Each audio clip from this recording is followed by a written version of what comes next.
You know, as a police officer, I'm compelled to make this video. I've been in law enforcement for 10 years, and I'm speaking to my peers, other fellow officers, people in any kind of law enforcement position.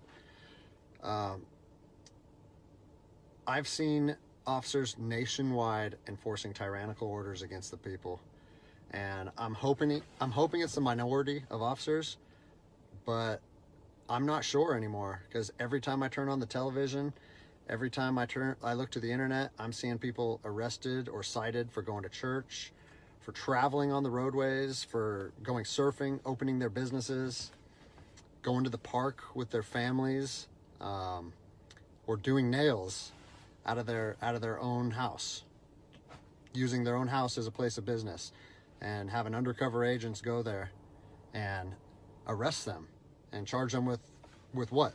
With a crime? I don't know what crime people are committing by doing nails in their own house, but we're seeing this more and more and more, and we need to start looking at ourselves as officers and thinking, is what I'm doing right? Now, I want to remind you that regardless of where you stand on the coronavirus, we don't have the authority to do those things to people just because a mayor or a governor tells you otherwise. I don't care if it's your sergeant or your chief of police. We don't get to violate people's constitutional rights because somebody in our chain of command tells us otherwise. It's not how this country works. Those are de facto arrests. You know, we're violating people's rights and taking money from them, or even worse, arresting them and depriving them of their freedom when they are exercising their constitutional rights. So let's talk about that. Let's read something right here off of the Declaration of Independence. All men are created equal. Among these, we have the right to life, liberty, and the pursuit of happiness. That to secure these rights, governments are instituted among men, deriving their power from the consent of the governed, meaning our power and any government official's power is derived from the people. Okay? We don't hold power over our citizens. It's contradictory to everything that our country stands for. And this is what I'm seeing. First Amendment rights, telling people they can't go to church, freedom of religion. Okay? Telling people they can't protest, freedom of assembly. Fourth Amendment violations, illegal traffic stops to check for papers. What are you, the Gestapo? Is this 1930s Nazi Germany? You don't get to stop people unless you have reasonable suspicion or probable cause that they have committed a crime. And I know people that have personally been stopped saying, we want to see papers showing that you're essential. David 2, copy a phone call. That is not how our job works, okay? What really has been pissing me off lately is the fact that these officers that are going out here and enforcing these tyrannical orders, what they're doing is they're making my job and my safety, or they're putting my job and my safety at risk. Because what you're doing is you're widening the gap between public trust and law enforcement officers. And what that's going to do is it's going to, I mean, look at what's happened to law enforcement in the last 10 years.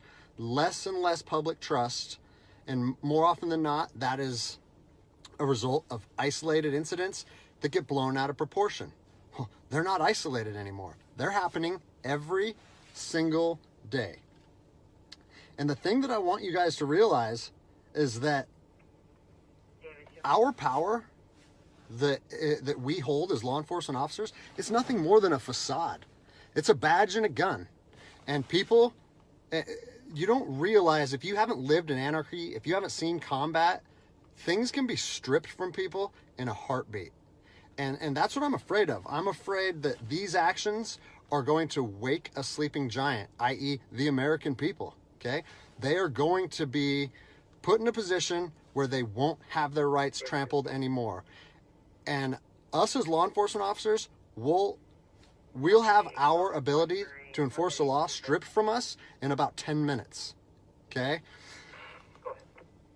I think what is going to happen if this continues is we're going to see bloodshed in the streets. Okay? I don't want to see bloodshed in the streets on either side of this coin. I don't want to see fellow officers get injured or killed, and I certainly don't want to see citizens get injured or killed. And I promise you, most of you out there doing these tyrannical acts against our citizens, you're not ready for combat. You're not mentally or physically ready for combat in the first place. I promise you, you don't want to go through that, and I hope I never have to go through that again.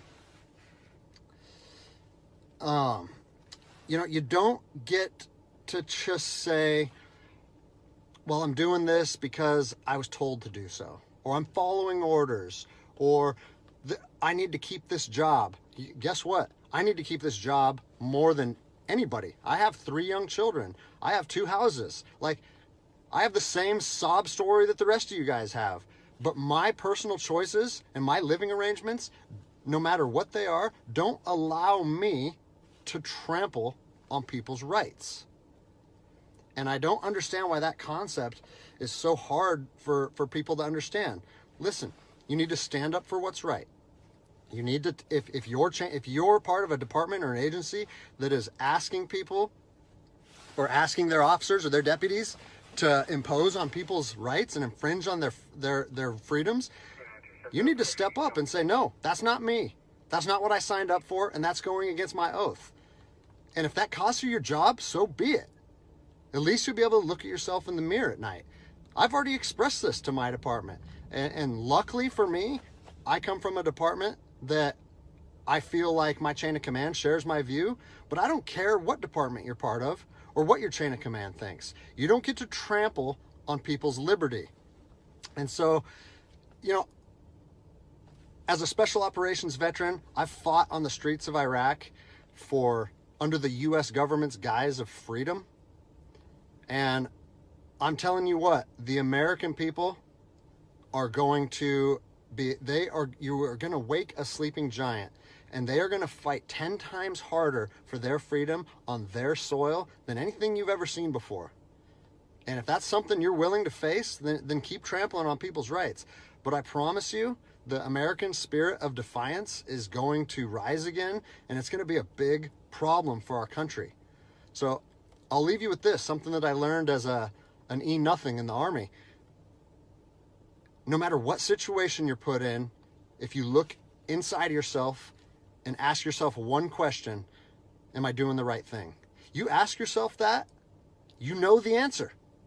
And no amount of money or no order or law or anything should be able to make you go against doing the right thing.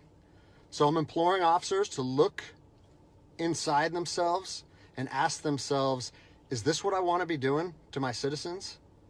And I think the answer is clear. And if we all stand up together, guess what? It'll be a non-issue, no factor, because people and law enforcement will be united like we should be.